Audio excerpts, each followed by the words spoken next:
एक दिवसीय कार्यशाला आयोजित हुई। कार्यशाला में मुख्यमंत्री रहे मौजूद। विधानसभा के रजत जयंती वर्ष की शुभकामनाएं दी। आज पूर्व मंत्री अमरजीत भगत का बयान। ईओडब्ल्यू ने न्यायालय में चालान पेश किया है।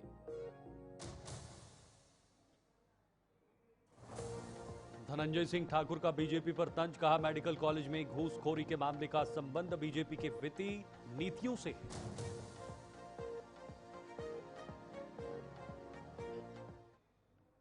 नमस्कार, गुलिस्तान न्यूज में आपका स्वागत है और खबर छत्तीसगढ़ के साथ मैं शीतल शर्मा। बुलेटिन की शुरुआत करेंगे।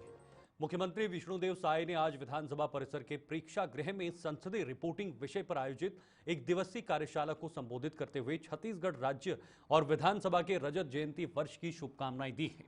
उन्होंने कहा कि प्रदेश विधानसभा ने भी 25 वर्षों की गौरवमयी यात्रा पूरी की है और लोकतांत्रिक मूल्यों को सुदृढ़ किया है। मुख्यमंत्री साय ने बताया कि हाल ही में विधायकों के लिए भी कार्यशालाओं का आयोजन किया गया था, जिसका लाभ हमारे सदस्यों को मिला है। उन्होंने कहा कि विधानसभा में अनेक नवनिर्वाचित विधायक भी हैं, जिनकी यह जिम्मेदारी है कि वे अपने क्षेत्र की समस्याओं को सदन में उठाएं।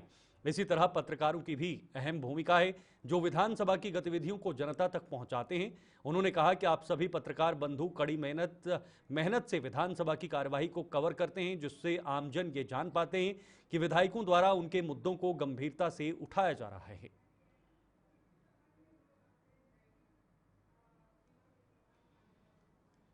तो वहीं छत्तीसगढ़ शराब घोटाला मामले में 28 आबकारी अधिकारी कोर्ट में पेश होंगे। दरअसल छत्तीसगढ़ के बहुचर्चित 2200 करोड़ रुपए के शराब घोटाले में ईओडब्ल्यू ने शनिवार को न्यायालय में चालान पेश किया। बता दें, एक मामले में पूर्व आबकारी मंत्री कवासी लखमा भी जेल में बंद हैं, जिसे लेकर आज पूर्व मंत्री अमरजीत भगत का बयान सामने आया। उन्होंने कहा कि आदिवासी प्रदेश में केवल आदिवासियों के खिलाफ कार्रवाई हो रही है, बल्कि सरकार के लिए भी शर्म की बात है। बिल्कुल बहुत चिंता और मतलब इसको क्या बोलेंगे, मन दुखी है कि आदिवासी प्रदेश में केवल आदिवासियों के खिलाफ कार्रवाई हो रहा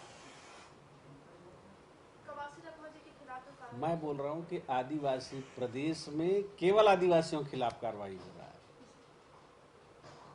ये बहुत दुर्भाग्यपूर्ण है और सरकार के लिए भी ये शर्म की बात है। आदिवासी प्रदेश में केवल छांट करके आदिवासियों के विरुद्ध कार्रवाई हो रहा है। ये चिंता का विषय है, बंद होना चाहिए। मैं एक लाइन बोल रहा हूँ ना कि इस प्रदेश में बाकी बात छोड़ दिए, केवल आदिवासियों के ऊपर कार्रवाई हो रहा है, उसमें लखमा भी है। और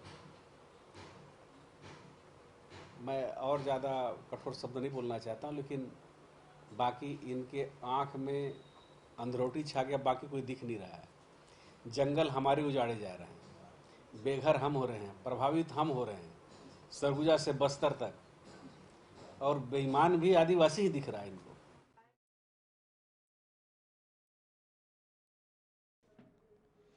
छत्तीसगढ़ प्रदेश कांग्रेस कमेटी के वरिष्ठ प्रवक्ता धनंजय सिंह ठाकुर ने बीजेपी पर भ्रष्टाचार का आरोप लगाते हुए कहा कि मेडिकल कॉलेज में घूसखोरी के मामले का संबंध बीजेपी की वित्तीय नीतियों से है, जो चंदा लेने और विभिन्न व्यावसायिक गतिविधियों के द्वारा धन अर्जित करने के साथ जुड़ी हुई हैं। इस वाक्य के अर्थ को और स्पष्ट करते हुए हमें यह मानना चाहिए कि यह घूसखोरी का मामला न केवल चिकित्सा शिक्षा के क्षेत्र में व्याप्त भ्रष्टाचार को उजागर करता है, बल्कि यह भी दर्शाता है कि राजनीतिक दल कैसे धन जुटाने के लिए नैतिकताओं का उल्लंघन कर सकते हैं।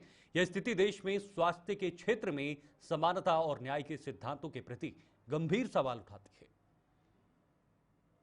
कॉलेज की मान्यता के लिए जिस प्रकार से रिश्वतखोरी की गई है, भ्रष्टाचार किया गया है, मापदंडों को दरकिनार करके जो अनुमति दी गई है, ये भाजपा के चंदा लो और धंधा दो नीति के तहत हुआ है।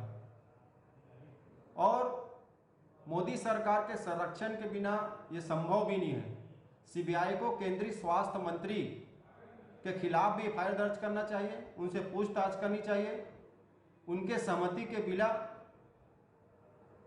इस प्रकार के काले कारनामे हो ही नहीं सकते हैं।